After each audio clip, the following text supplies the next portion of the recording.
সাংবাদিকদের কাজ তো কনফর্মিটি না, বরং আমি কিন্তু এটা আপনাদেরকে এর আগেও একবার বলেছি। সেটা হলো যে আমি মনে করি যে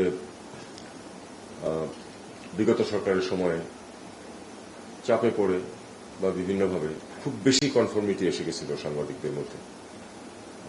অল্প কিছু বাদ দিয়ে বাকি সবাই পুরোপুরি সরকারের লাইন ফলো করবে।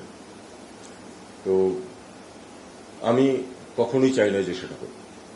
এমনকি যখন আমি সরকারের অংশ, তখন আমি আসলেই চাইছি যে আপনাদের কনফর্মিটির প্রয়োজন নেই, আপনারা ক্রিটিক হন। শুধু একটা রিকোয়েস্ট করেছিলাম যে ক্রিটিসিজম যেন এটা যেন রেশনাল হয়। সব ক্ষেত্রে রেশনাল হয়েছে তাও আমি মনে করি না, অনেক ক্ষেত্রেই অন্যায় ক্রিটিসিজমেরও আমি মুখোমুখি হয়েছে, কিন্তু আমি সেটাকে সহজভাবেই নিয়েছি, আমি এটাকে মাইন্ড করিনি কোনো কিছু। সবকিছুই যে সব নিয়ম মাফিক হবে, আমার ইচ্ছা মতো হবে, এমন তো কোনো কথা নেই। তো কাজেই আমি দেখি এটাকে এভাবে যে গত 17 মাস আপনাদের সাথে একটা অত্যন্ত চমৎকার সম্পর্ক আমার কাছে। একটাই আপনাদের কমপ্লেন থাকতে পারে যে অনেক সময় আমাকে পাকড়াও করার চেষ্টা করেছেন, ব্যর্থ হয়েছেন। তবে একটা কথা এখানে বলে রাখি,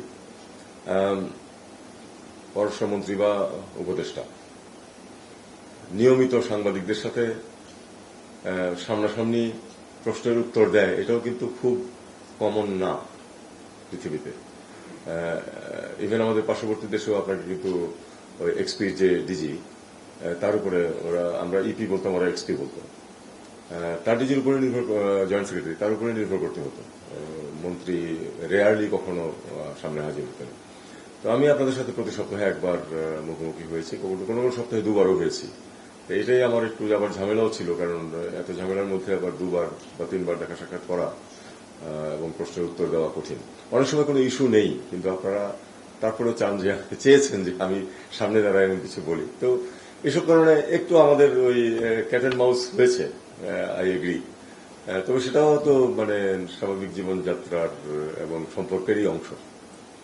কাজেই সবকিছু মিলিয়ে আমি মনে করি, অন্তত আমার তরফ থেকে যে রিলেশন আপনাদের সাথে ছিল গত 1.5 year close two, that was good for me. এবং আমি অনুমান করি যে হয়তো আপনাদের জন্য সেটা খারাপ ছিল না। এটা অবশ্য সবাই আপনারা এগ্রি নাও করতে পারেন, আমার মতের সাথে আপনাদের মিলবে এমন কথা নেই।